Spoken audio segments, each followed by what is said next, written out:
여러분, 화가 중에 이렇게 자기 귀를 잘라버린 화를 아시나요? 네, 맞습니다. 바로 반고우죠. 반고우는 자살하는 환청을 듣고 귀를 잘라버렸습니다. 네, 이처럼 환청이 들리거나 환영이 보이는 것은 조현병의 증상인데요. 조현병은 강남역 살인사건, 진주방화 살인사건을 통해 우리나라에서 아주 무서운 병으로 인식되고 있습니다. 이 병은 100명 중에 1명꼴로 아주 흔하게 발병하지만 구체적인 원인은 아직 밝혀지지 않았습니다. 그렇다면 이런 유전병인 조현병을 어떻게 연구할 수 있을까요? 바로 유전물질인 DNA로부터 연구할 수 있습니다. 여러분, 제가 이 레고 설계도로 방고 같은 환자의 DNA를 설명해 보도록 하겠습니다. 이 환자에서는 한 페이지가 이상하게 만들어져 있는데요, 이런 DNA 한 장 차이가 어떻게 그러면은 반고를 이렇게 조현병을 만들 수 있을까요? 여러분, 제가 DNA가 바로 단백질을 변형시키기 때문인데요, 제가 다시 한번 비유를 들어보겠습니다. 여기 있는 이 설계도가 바로 DNA고요, 여기 있는 자동차는 우리 몸에서 실질적으로 일을 하는 단백질이라고 생각하시면 됩니다. 이 자동차는 굴러가는 역할을 하게 되는데요, 만약에 여기 있는 설계도가 오류가 있어서 조립이 잘못된다면 어떻게 될까요?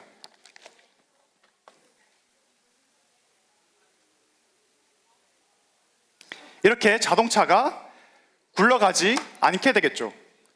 이처럼 DNA의 작은 차이는 단백질의 역할을 하지 못하게 만들어서 결국 뇌 기능의 이상을 야기하고 결국에는 조현병이 발병하게 됩니다. 여러분, 제가 여기서 하는 일은 이 자동차, 즉 단백질을 연구하여 자동차가 굴러가지 않는 현상, 즉 조현병 원인이 되는 생명 현상을 밝히는 것입니다. 저는 이 변형 단백질의 연구를 하기 위해서 두 가지를 연구하고 있습니다. 첫 번째로 이 변형 단백질의 위치를 확인하는 것입니다. 예를 들어서 저는 생명과학관에서 대부분의 시간을 보내고 있는데요, 따라서 저는 생명과학관에서 일한다는 것을 쉽게 생각해 볼 수 있겠죠. 따라서 저는 이 ASGMT라고 하는 이 변형 단백질의 한 종류를 확인해 봤고, 그 위치가 여기 있는 뇌에 위치하여서 결국에는 조현병과 아주 관련성이 있다는 걸 알 수 있었습니다. 두 번째로, 단백질은 주로 다른 단백질과 함께 일하는데요, 따라서 이 함께 일하는 단백질을 확인해 본다면 이 ASGMT의 역할을 알 수 있겠죠.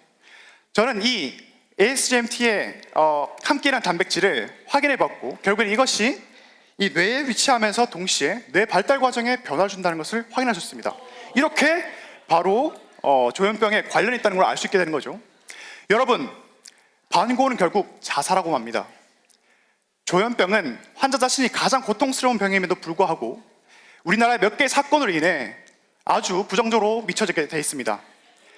DNA와 단백질의 작은 차이가 이런 조현병을 야기시키듯이 조현병을 향한 작은 인식 차이가 조현병 환자들에게 따뜻한 세상을 만들어줄 수 있지 않을까요? 감사합니다.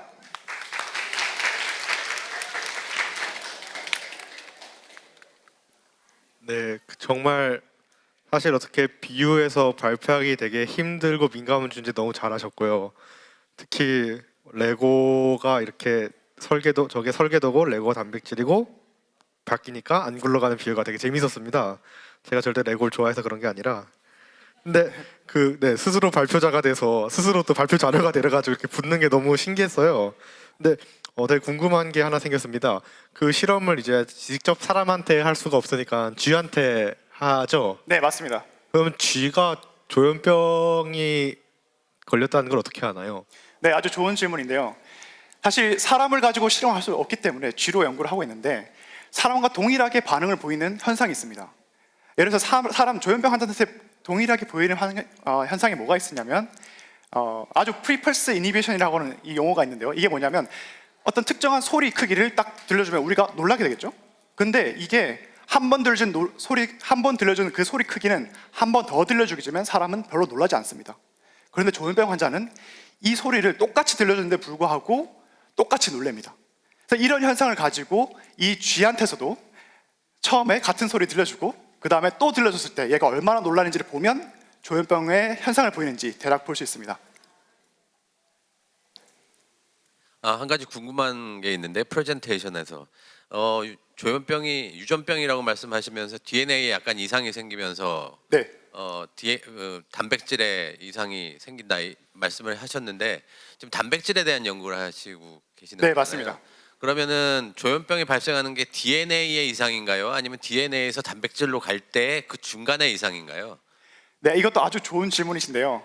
여러분, DNA가 하는 게 우리 몸에 다 있지만 사람이라고 해서 DNA가 다 똑같지 않습니다. 모든 사람의 하나 두 개씩 다 다르게 되어 있습니다. 이것을 폴리모르피즘이라고 하는 전문 용어가 있는데요. 사람마다 조금 달라서 우리 얼굴이 좀 다르고 그렇게 되는 거죠. 그런데 말씀드린 것처럼 이 DNA에서 차이가 아까 보여드린 것처럼 조현병의 어떤 원인이 된다고 말씀드렸죠. 그런데 이거 가지고는 사실 조현병의 정신현상을 설명할 수 없기 때문에 제가 이 단백질의 차이로 넘어가서 그것을 연구하는 것입니다.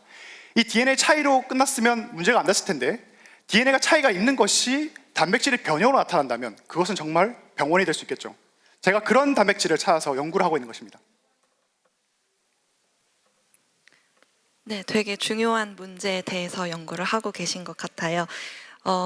단백질의 변형이나 이제 단백질의 어떤 위치 이상 이런 것도 연구를 하시나요? 네, 저는 그런 단백질의 변형 또는 위치의 변화를 쥐에서 관찰을 하신다고 하셨는데 어떻게 직접 눈으로 관찰을 할 수 있는지 그 방법에 대해서 여쭤보고 싶습니다. 네네네. 아까 제가 보여드린 것처럼 여기 이렇게 뇌의 그 위치를 하도록 보여드렸는데요. 이런 단백질이 위치하는 것은 사실 우리 눈으로 쉽게 볼 수는 없겠죠. 그런데 우리가 좋은 방법이 있는 게 무엇이냐면 이 그 연구실에서 생명과학 전공자들이 잘 많이 알겠지만 안티바디라고 하는 것이 특정한 어떤 타겟되는 단백질을 잘 찾아서 붙을 수 있습니다.